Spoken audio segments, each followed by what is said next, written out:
The COVID-19 inspired economic collapse has prompted unemployment to rise by 138,000 jobs in the 3 months to August.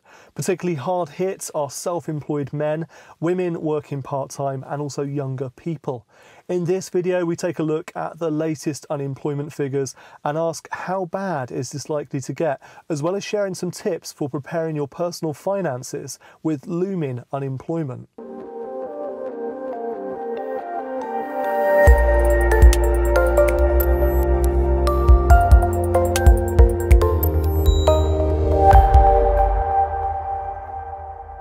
I'm Martin Bamford, a chartered financial planner at Informed Choice, and in this video I wanted to look at the unemployment figures and also some number crunching in a new report from the Resolution Foundation. Now, the headline rate of unemployment in the 3 months to August has risen by 138,000 people, and that means it's gone from 4.1% to 4.5% in the space of 3 months. It's much worse for men. For men, the unemployment rate has gone from 4.2% to 4.5%. For women, the unemployment rate has risen from 3.9% to 4%. So still a rise in unemployment, but men have been disproportionately affected by falling jobs. And the main driver behind rising unemployment for men has been for self-employed men. Since the start of 2020, since the start of this year, the unemployment rate for self-employed men has risen by 366,000 roles. For women, the biggest influence appears to be part-time work, and we've seen 308,000 fewer part-time roles for women since the start of this year. Also, particularly hard hit are younger people. For 16 to 24-year-olds, they make up around 60% of the total number of jobs lost since the start of this year. On a more positive note, the number of jobs being advertised does appear to be on the rise at the moment. So for the 3 months to September, it's up to 488,000 roles available. That's up from 343,000 roles between April and June. Now, it's still down by about 41% on its pre-crisis levels, but there do appear to be a few more jobs in circulation, taking up some of the slack from that rising unemployment rate. However, I think that the worst is yet to come. We know that nearly 3 million employees were still on furlough as at the end of August, and of course the furlough is coming to an end this month, so the coronavirus jobs retention scheme finishes on the 31st of October.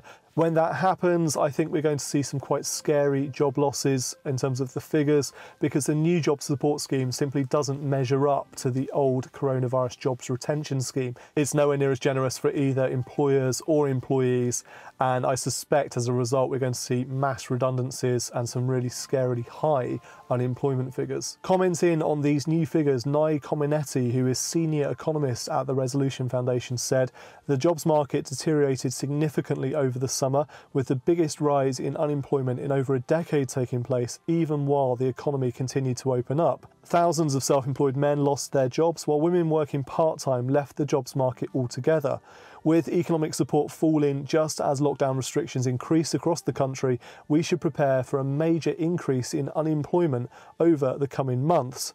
The government should do more to limit this unemployment rise, including reducing employer contributions in the job support scheme so that it supports firms to cut hours rather than jobs. So what steps can you take to mitigate this risk of rising unemployment and the specific risk that you might lose your job in the future? I think the first thing to do is take a really good look at your personal finances.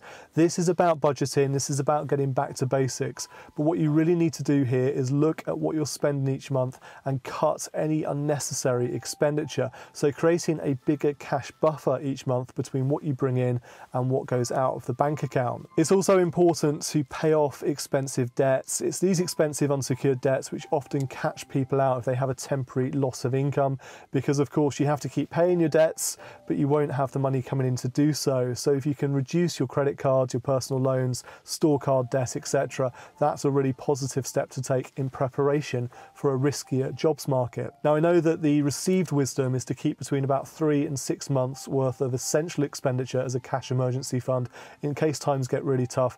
I think there's an argument when economic times are really bad, as they appear to be right now, for increasing that to say 6 to 12 months. Of course, it's difficult to save money and build up a cash emergency fund, but think about the steps you can take today. Can you sell off unwanted items? Can you take on additional work, part-time work, overtime, etc., or start some sort of side hustle with that specific aim of increasing the size of your cash emergency fund? The second tip is to think about your skills and which new skills you can learn or which skills you can improve. Now, the government this week took an awful lot of flack for a fairly misjudged advertising campaign, their Rethink, Reskill, Reboot campaign.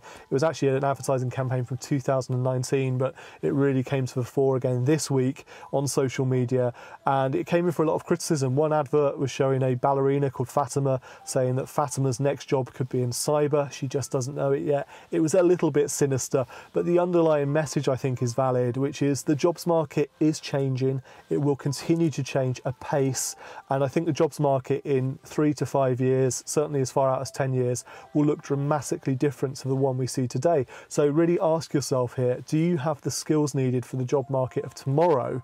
Not just the job you're doing right now, but the job you're likely to be doing in 3, 5, 10 years' time.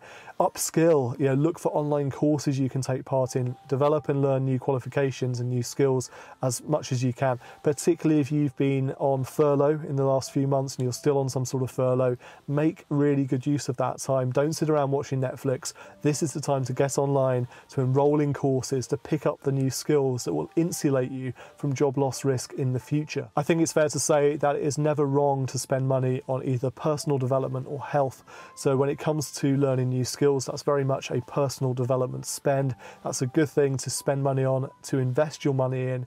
So whether that's books to read or courses to go on or university or college courses, if you can get access to those, these are all really good investments in your future. And the third thing to do is to seek help if you need it. Unemployment can have quite significant mental health consequences. It's probably little comfort to know that thousands, hundreds of thousands of other people are in the same boat as you are. So speak to friends and family, get this stuff off your chest. It doesn't help to keep it all to yourself. And if things become more serious, then of course seek professional help if you need it to. We know that we have a great deal of status attached to the work we do. So losing a job can make us feel really lousy because we lose that sense of status. And we also know, of course, that money issues are very strongly correlated with mental health problems. So please do seek help as and when you need it. So I believe that the unemployment rate in the UK will become significantly worse over the coming months, over the winter months, as the coronavirus jobs retention scheme comes to an end, as we see this new job support scheme in place, and as the economy continues to tank. So some tips in this video for dealing with that risk of rising unemployment, for addressing it should it happen to you. I'd love to hear your tips as well. Please do leave them in the comments below. Let me know what you think. Any ideas for people who face the risk of unemployment, who have faced redundancy in recent months or are likely to in the future, leave those in the comment below. And also please do subscribe to this channel for more videos like this, and leave a like if you found this video useful. Until next time, I'm Martin Bamford from Informed Choice. When it comes to your money, the more you know, the faster it can grow. Thank you for watching.